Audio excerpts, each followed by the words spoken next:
Shreya Barnwal, and this is Cortex PF,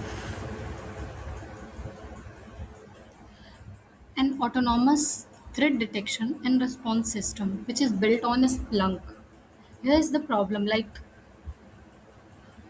an AI powered attacker can go from break in to full control within a 8 minute, but a human responder is just still pulling up their tools. Cortex PF closes that gap. It watches Linux kernel with eBPF, forward every event to Splunk, let an AI agent to decide how to respond. But here is the key part. Every action passes through three independent safety gates before anything happens. So even if AI is confident, the system won't touch your infrastructure by mistake. Let me show you the entire working.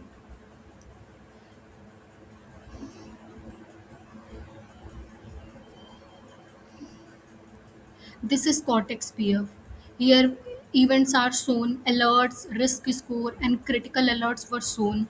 Here is the live feed of the entire infrastructure, real time eBPF kernel monitoring and system activity. This is the system architecture which is built on this.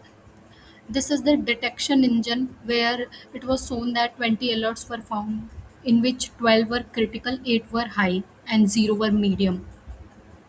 This is the threat intelligence, a global threat correction and IOC tracking, which shows global threat score, threat intelligence, and also indicator of the compromise.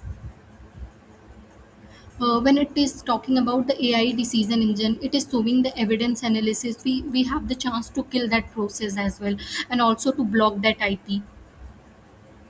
It is mainly built on Gemini powered Google Gemini, which is 2.0 Flash for detection analysis.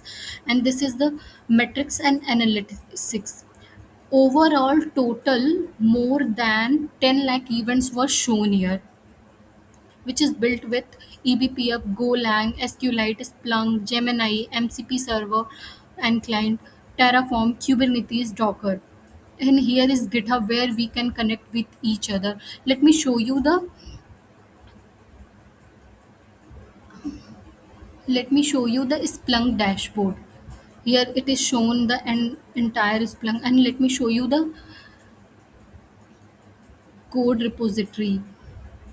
This is the code repository where we are testing about the front end, back end part, and also curl the events, health, and other.